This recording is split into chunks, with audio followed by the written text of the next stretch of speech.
Hello, friends, and welcome to the newest episode of Beast with Brains podcast with arguably our biggest guest to date. It is Kade Ruotolo. I am so excited for this interview, but I did want to preface that it was recorded on May 23rd before all the CJI news had come to the forefront of the jiu-jitsu scene. So I really came in with the intention of Kade's MMA debut with one championship, who sent me this merch. Shout out to you guys for sending me this merch and also setting up the interview. But we really wanted to focus on his career with one.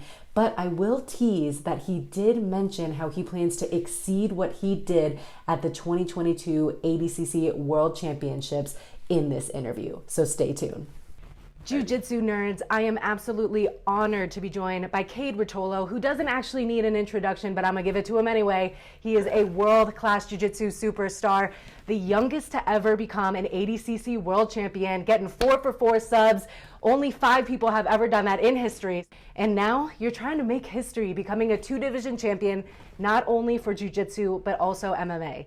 So you have a lot of goals coming up for 2024, but in particular with this MMA debut, that's the first step into accomplishing your long-term dreams. So tell me about this matchup. When you first heard the Blake Cooper name, what were some of the things that you were like, okay, I'm excited to take this matchup on? Right. Well, great intro. Thank you so much for starters. That's full hype, man. I love it. But yeah, that was fantastic. So yeah, right when I heard the name Blake Cooper, I'm familiar with the Cooper family, of course, right? A fighting family of legends. All the Coopers have bricks in their hands, great overhands, and fighting out of Hawaii too, right? So all the respect there. I think it's a huge matchup for me, especially. I think for me, it's just more so just making that debut. It didn't matter the name, really, honestly. For me, my coaches were really more on the trying to see what the best was or what was the best option. But for me, I just wanted to go out there and fight. So Uncle super Gilbert's stoked. Gilbert, gee, how's it going? We got Uncle Gilbert on the phone. Wow, we just got a cast full of stars right here. What's up, Gilbert? You made the cut. Right on. But yeah, so more or less just super stoked on the matchup. I'm a lot of respect to Blake Cooper. He's an animal, big overhands, and I'm ready for it. And it's kind of crazy because not a lot of people go into their professional MMA world without a little bit of MMA experience beforehand. So how are you kind of feeling about that? I know obviously you have, a pedigree and such a long history with martial arts, but do you feel in any way that not having any amateur MMA experience will play a role? Right. Yeah. So, that I think that's kind of the main question for this debut. There's a lot of people kind of asking that same question. Personally, this technically is my debut, but as far as fights go, it's just another fight. I've definitely been a lot in my day, it seems like, and so that's the way I'm thinking of it. It's just another fight. Every time we go out and step on the stage, there's one championships, ADCC, the pressure, everything kind of feels the same. You got the lights, you got the audience, you got the crowd yelling. So at the end of the day, it's all about tunnel vision and locking in on your opponent, and that's just another fight at the end of the day. 100%, and that's what you and your brother did at One Fight Night 21, and you guys both got the same submission. I need to put some confusion to rest. So how long have you guys been calling it the Ruotolo-tine? Because when I called it the Ruotolo-tine, people were like, well, shouldn't it be more of like a Ruotolo rear choke, or like, because it's not exactly like a guillotine looking thing. So when did that come about?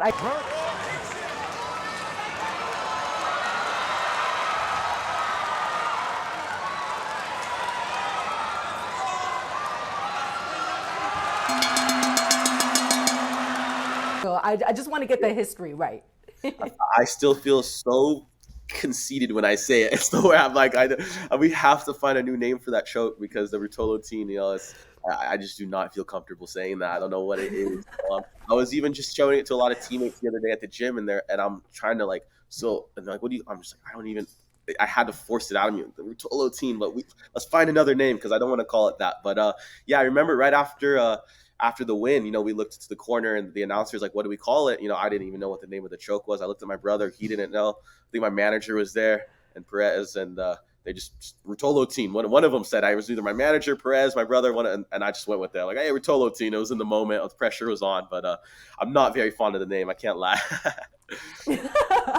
Well, it definitely has a nice ring to it. And I think now we might be too far down the Ruotolo teen rabbit hole that like we can't go back now. So We I can't. like it. Congratulations to you and your brother for getting the win there. I thought one of a cool podcast that you guys did with Jackson Podcast, you talked about how Leandro Lowe looked at you and your brother and said that you guys are jiu-jitsu fighters. There's a difference between a jiu-jitsu practitioner who's trying to win by points or compete, and then there's fighters. So can you kind of elaborate on how special that comment from Leandro was? Oh, 100%. Yeah, that was honestly, and in recent times, that was one words or a couple words that were said to me that like was really like it really hit me. Obviously, especially after Leandro's passing, it was one of the biggest shocks to the jiu-jitsu community. And I'm personally, he was top three, if not top one, one of my favorite fighters to watch. He honestly, um, a lot of our styles is kind of in a way replicated from him. He's just always moving, so exciting to watch, and always looking for the kill. So as far as a pioneer of the sport, and he was always just one of my favorites. So to hear that, someone who recently told me at a recent competition, they said he was really good friends with Leandro before he passed, and he was saying that Leandro was talking to him and told him that we were jiu-jitsu fighters, not jiu-jitsu practitioners or whatever. And there's a huge difference. And I think, like you were saying, yeah, there's guys who try to play the game and just really play the game by the rules, try to sneak a win with an advantage here, a couple points there, whatever. And that's really the last thing my brother and I ever want to do. If we squeak away a win that way, it doesn't even feel like a win. So I think that's really the main difference between jiu-jitsu practitioners, jiu-jitsu fighters, is guys who really want to find the submission from the start of the match to the end, and guys who want to try to play it strategically and play the game. And at what point of your career do you feel like it became more of a jiu-jitsu fighter mentality, or was it since day one that you guys had that I'm going for the submission mentality? I like to think from day one, honestly. Yeah, I can't date back and remember a time when we didn't really have that mentality. One thing that not a lot of people know, we've never really talked out on it, is my dad had a best friend. His name was Lava, and Lava was his hero. Is he ended up passing away, but he taught my dad pretty much everything my dad knows as far as jiu-jitsu, boxing, surfing, just the lifestyle that we live today. And my dad would tell me stories of this guy Lava. He'd walk up into the bar and find the biggest guy in the bar and start growling at him. And he was a psychopath, and he would take on five guys at once, Love that. all these crazy stories. And my dad would literally burst into chills just telling me these stories about him. And I was listening to these stories ever since I was 3 years old and until now. And so in our entire lives, I always say like Lava is our spirit animal. If I had to have a spirit animal, it's him. And that's why I think we've always, whether it's jiu-jitsu or whatever it is, we have so much fight in us. I love that. And I love the influence that your dad and your mom have had on your career, really committing to homeschooling, making sure that you guys were involved in jiu-jitsu from a very early age. And I recently saw that you guys invested some money into the house that was over there in Costa Rica. And now you're looking to do some like surf fight jiu-jitsu camps. So when it comes to, putting on different things like that, in Costa Rica, is that like a long-term goal of, I know you're so focused on your athletic career, but like is putting on things in that like that in Costa Rica one of your long-term goals? Absolutely, yeah. Costa Rica has been my brothers and I's happy place first since we can remember. Every time we're over there, we just feel at ease. And every time I remember as a kid, we came back from a Costa Rica trip, came back to the States, and we got to LAX, and we just seen the traffic and the smog and the smells and everything. And I literally started tearing up a little bit. I was like, just take me back. I just want to go back to Costa. But ever since we were young, we've fallen in love with that place, and that it really is where we can really clear our mind. And here it's really easy to get caught up in the we call like the rat race of the working, it's this constant cycle of living that we all get stuck in. And every time we're able to get out there, it's all those struggles and all that stress would just disappear. And even for if it was a month at a time or a week at a time, and so we always knew that down the line we'd want to be living there. That was our dream. And my dad started building the house 15 or so, give or take, even longer, I believe. Yeah, 15 years ago. And, financial stuff got kind of hard over here. Obviously, to put a lot of our time, effort, money into our careers. And so it kind of put a whole pause on the whole Costa Rica dream for about 15 years. And just now we were able to really, working as a whole with my brother, my dad, and I, really putting a lot of our financials and our attention into the gym, We built a gym out there, our house, and we got the pool, barbecue, pizza oven. It's becoming a paradise day by day. I love that. It sounds like a dream come true. I couldn't find the video that they were talking about on the Jackson podcast where they were like, "Oh, hey, Gordon Ryan commented on that. He's a nice guy, good guy," or Right. something like Yeah, that. And right. you're like, "Yeah, he's definitely switching it up a little bit." So, what are the That was a current bit of a feelings towards surprising Gordon comment. I Ryan? can't lie. Yeah. What is the current status between the Ruotolo and Gordon rivalry? Yeah, I feel like it's kind of at the same place that it's always been. It's for me. We never really had like beef with Gordon until we seen a comment saying something like, "If I wasn't on," it was such a goofy comment. It was like, "If I wasn't on steroids or on whatever performance enhancers, I'd still be able to beat the Rutolos." And I literally bursted out laughing when I heard it. So that was when we had to respond. I couldn't bite my tongue anymore. And I was like, "Dude, you're losing to my teammates when you're natural, da da da, whatever." And then it just spiraled from there. Gordon's he's great at what he does. He's one of the best in the world. There's no denying it. He's an animal. But I think there's a reason why. You know, it's so hard to say so much without saying so much. You know what I mean? But at the end of the day, I just feel like my brother and I were true jiu-jitsu practitioners. We like to lead by example for the next generation, and I don't know if Gordon does the best job at that. However, to each their own. Everybody could do their own. I just know when it comes up to if you were to put on a scale of man, he's real confident in the jiu-jitsu scene. But I promise you, if you wanted to run a MMA match or whatever the case may be, he wouldn't accept it. Even a combat jiu-jitsu match, he wouldn't accept it. I know for a fact. So he likes to act tough in the jiu-jitsu scene. He's twice my size, but I guarantee you he wouldn't take any real match with me. Wow, I love how real you are about it without still being like overly disrespectful. I tried to look through your Instagram. I saw that Ty's Instagram is public. You're on private. Is that a kind of way that you like to protect your peace a little bit? Or is it just like you like being on private? To be honest, I haven't used that Instagram account for probably like a year and a half or something like that. It's been so long. Oh, wow. I can't remember whenever that last post was the last time I used it. Really, to be honest with you, I've kind of the last 3 months have taken a social media break. I haven't really had any social Good for medias, you. Instagram, nothing. Just to really honestly, I first did it not even on purpose, on an accident. I went to Costa Rica and I left my phone, right? So the whole 3 days, I'm like, the first 3 days, I'm like, where's my phone? Where's my phone? And after those first 3 days, it was almost like withdrawals, right? And I got through them, and it was almost like every time I got my phone, I just realized all of my stress, anxiety, everything in my life would come through my phone. So the second I was really able to kind of throw that thing out the window and just focus on my actual life and living, there's so much stress and I feel like my life got easier. So it's I love absolutely seeing all the comments and the messages, and my manager, my mom, everyone still around me is always showing me the cool comments and everything, and I reply to as much as I can. But I just think for my mental sanity, almost it's like it's just better Yeah. without. Yeah. No, I'm sure it's definitely very liberating to not be living by social media. And that's honestly a really mature take for you to be able to realize that at such a young age. You're only 21, you're a baby.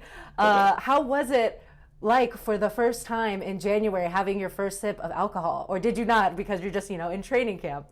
Oh, that was classic. No, we I can't remember. Did we drink on that day? I'm trying to remember. It was classic because I'll tell you what. It was our 21st birthday, right? And it was out in Costa Rica. We brought the whole family out. We had pretty much had the whole pueblo there and at the house, and it was an Oh, I love amazing it. day. Everyone's cruising.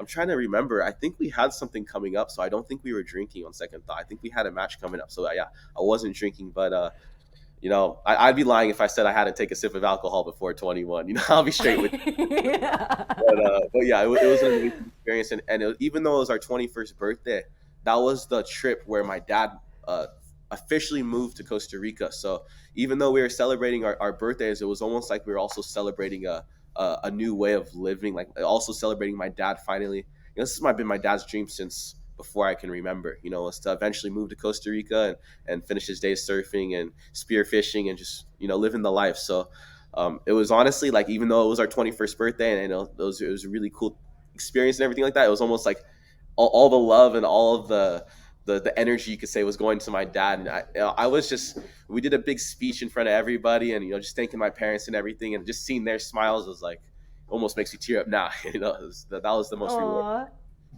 I love that. I feel like I could talk to you about surfing and birthdays and energy and jujitsu for forever, but I do want to get back to specifically your jujitsu career Yeah. because obviously you are so accomplished, becoming the youngest to win ADCC. So now ADCC is coming up in August as well. You accomplished not only becoming the youngest, but also doing it with all submissions.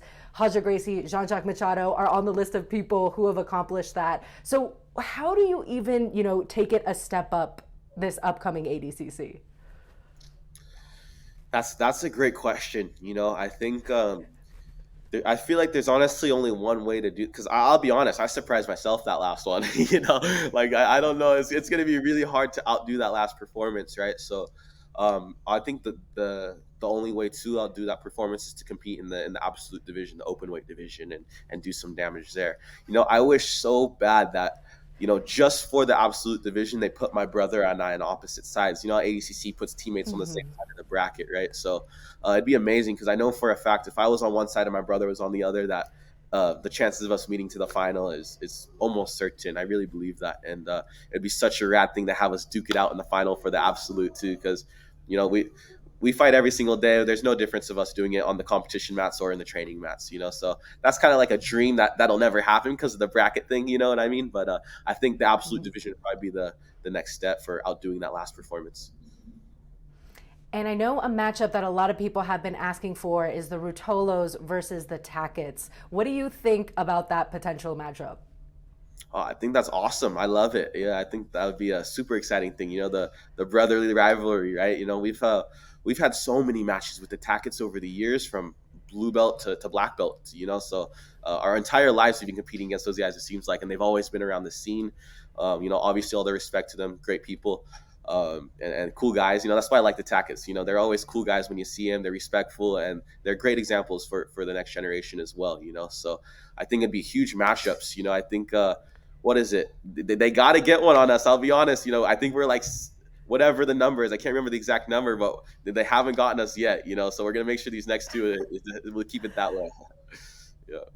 That is definitely an exciting matchup that I'm sure people want to see on one of the biggest stages possible. I'm curious, at what point did you and your brother decide that you were going to be in different weight classes? Because obviously you're twins, so you have similar body types.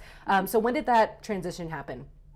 Yeah, so it was the first ADCC that either of us had ever competed in. My brother, I think it was 2019 ADCC. He was like 16 years old at the time, blue belt.